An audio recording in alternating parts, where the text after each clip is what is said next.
ഇന്ന് തന്നെ ഡൗൺലോഡ് ചെയ്യൂ. കാണൂ നിങ്ങളുടെ ഫേവറേറ്റ് ഷോസ്. ജീവന്റെ എന്തെങ്കിലും നിർദ്ദേശങ്ങൾ അനുസരിക്കാൻ വേണ്ടിയാണോ നീ ഹരിയുടെ മുൻപിലേക്ക് പോകുന്നത്? ചോദിച്ചത് കേട്ടില്ലേ?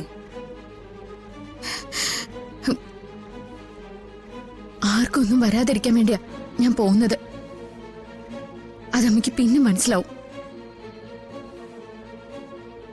നിത്യ,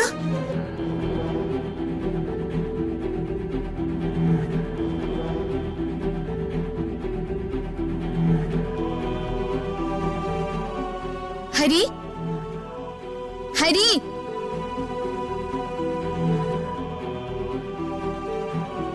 ഹരി ഇവിടെ. ഹരി, ഡാ ഹരി.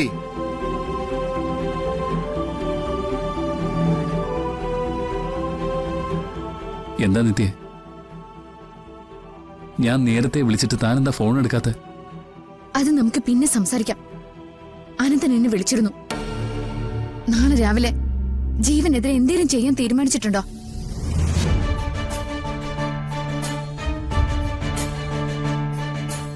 അയാൾ എന്നോട് പറഞ്ഞു.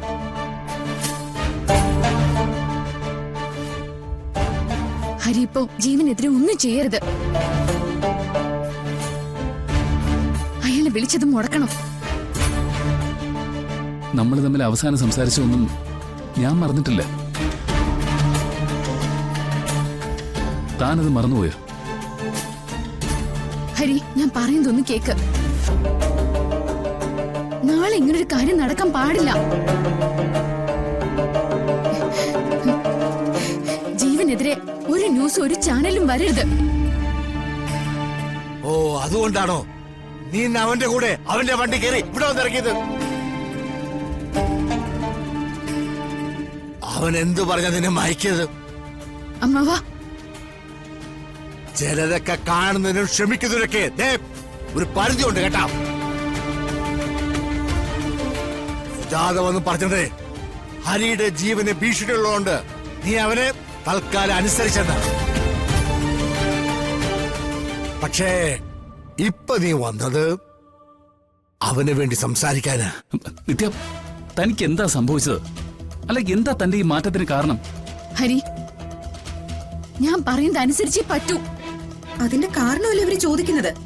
അത് പറഞ്ഞാൽ എന്താ നിനക്ക്? നീ പറഞ്ഞതൊന്നും എനിക്ക് വിശ്വാസമായിട്ടില്ലെന്ന് ഞാൻ അപ്പോഴേ പറഞ്ഞതാ. അവന്റെ കാറിൽ കയറി വരിക, ഇപ്പൊ അവന് വേണ്ടി ഭീഷണിയോടെ സംസാരിക്കുക. എന്താ മോളെ നിന്റെ ഉദ്ദേശം? നിത്യ, താനല്ല ഇനി വേറെ ആര് വന്ന് തടഞ്ഞാലും ജെആറിനെതിരെയുള്ള ന്യൂസ് നാളെ ടെലികാസ്റ്റ് ചെയ്യും. അത് മാറ്റിവെക്കണമെങ്കിൽ ഞാൻ ചാവണം. എന്റെ മോനെ അവൻ തല്ലിച്ചതിൽ നിനക്ക് പരാതിയില്ല.